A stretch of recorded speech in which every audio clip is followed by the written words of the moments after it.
Y como no quiero que esto quede en teoría, quiero mostrar un caso real. Un caso en donde esto demostró ser la medida más efectiva que tenemos para luchar contra una pandemia en la cual no hay medidas farmacológicas como la que estamos cursando en este mismo momento. Esto es un caso real tomado de un paper que habla sobre la pandemia que ocurrió entre 1918 y 1919, que es la de la gripe española o la influenza española.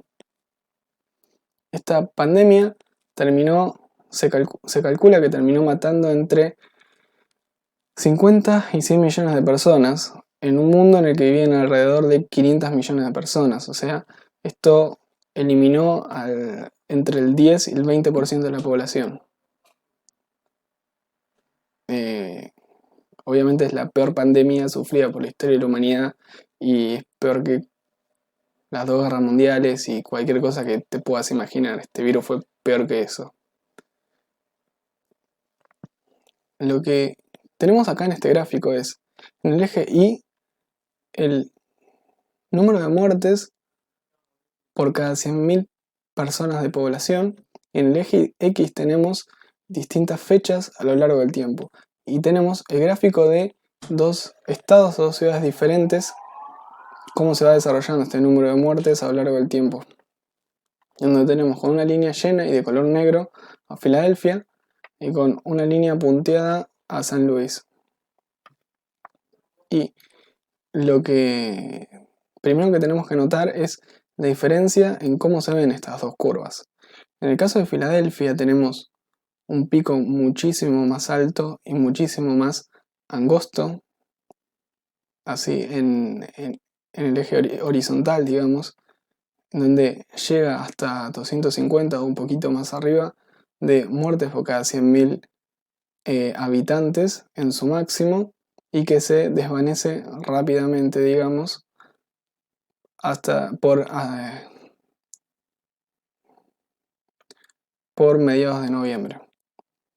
Y después tenemos a San Luis, en donde tenemos un pico muchísimo más bajo, en donde su punto máximo llega alrededor de 50 muertes por cada 100.000 habitantes, y un pico que también que es muchísimo más ancho en el eje horizontal. ¿Y por qué ocurrió esto? Esto ocurrió básicamente por un factor. Filadelfia tomó la decisión que yo escuché de alguna persona en televisión creo que de Estados Unidos, tomó la decisión de seguir con sus actividades normales. No vamos a hacer, la lógica de eso es, no vamos a hacer una cuarentena que dañe nuestra economía para que se infecte un montón de gente y muera un montón de gente igual. Sigamos con las actividades, no pasa nada, es una gripe, y que se infecten los que se infecten y que se tengan que morir los que se tengan que morir, total. Si seguimos todo normal, se van a infectar muchos, entonces muchos van a ganar la inmunidad de los que todos hablan, y cuando muchos ganan inmunidad, el virus va a dejar de circular solo y esto se arregla milagrosamente por sí solo.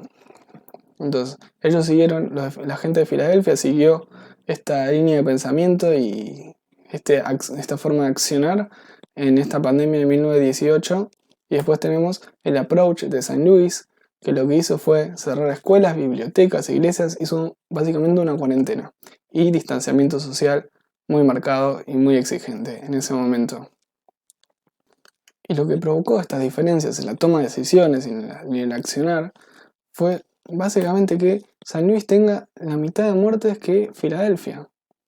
Y esto fue porque San Luis no saturó su sistema de salud.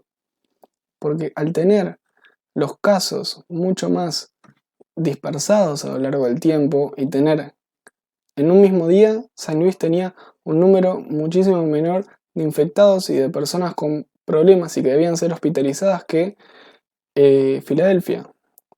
Y eso es lo que hizo que el sistema de salud de hospitales y clínicas de San Luis pueda lidiar con todas esas personas y tratar a las personas que tenían que ser tratadas.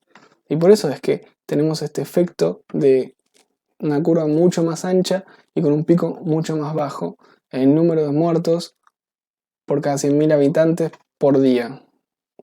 Donde esto es proporcional al número de infectados que tuvo San Luis en esos días y que, como podemos ver,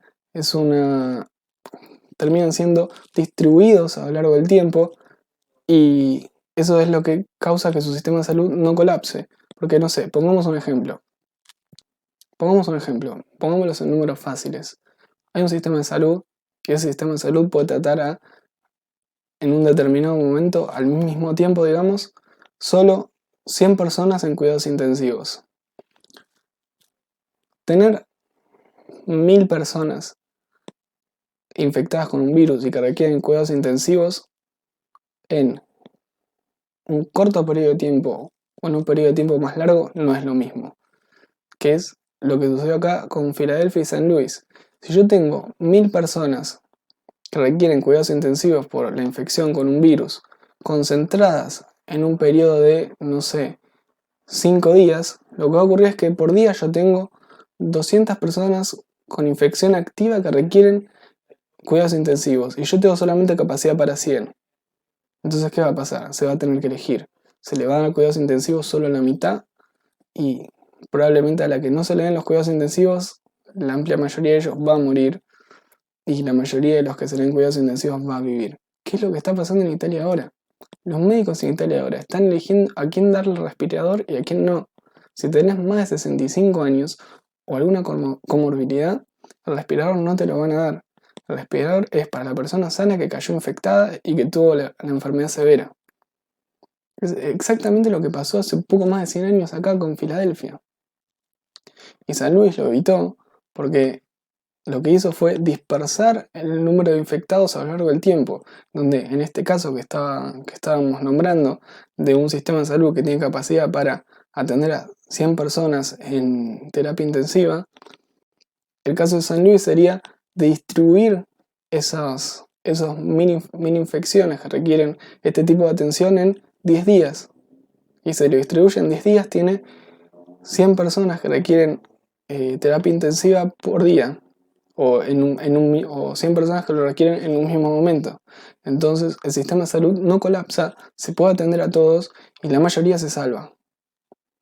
Es eso lo que tiene que pasar con este virus. Es por eso que se tienen que tomar las medidas de mitigación ya, para tratar de aplanar este pico lo más posible y llevarlo a lo más ancho que se pueda para evitar el colapso del sistema de salud y que mueran personas que no deben morir.